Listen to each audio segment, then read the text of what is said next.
Professor Franklin Zimring. I teach at the University of California at Berkeley, and the subject of tonight's conversation is the crime decline in New York City between 1990 and 2010 and what it means for American crime control. The data on crime, the official story in New York, is sort of Ripley's Believe It or Not. The way in which I present it is not to talk about how big the drop is, but how much crime is left of 1990 levels, rather. What you've got now is less than a fifth of the homicide rate that you had in 1990. You have 18% of the homicide rate per 100,000 you had then. You have 16% of the robbery rate. You have 6% in 2009 of the auto theft rate in 1990. The problem, of course, with these statistics is the police have a vested interest in looking good, and they're the official scorekeepers. But on three different crime categories, homicide and auto theft, the world record holder, and robbery, we had ways of checking independently. And every time we did, the police statistics passed with flying colors. So the biggest decline anybody's ever seen is by and large real.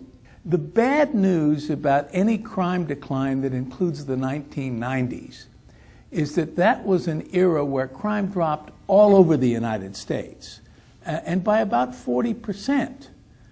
And that drop, the one that happened everywhere over the period 1991 to 2000, has no particular causes that anybody can tie down.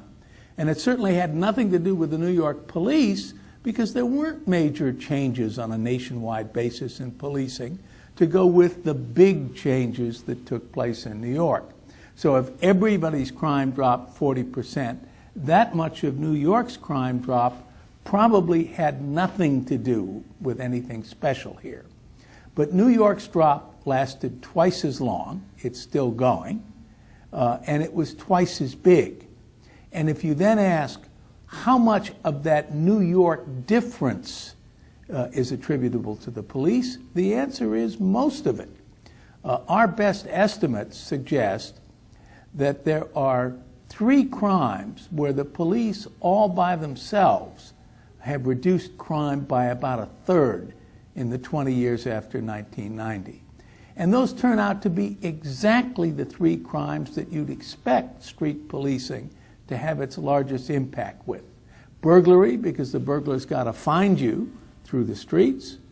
Auto theft, which is quintessentially a street crime. And robbery. Those 3 go down 31% more than other places, 34% more for robbery, and 34% more for burglary. Those are police numbers.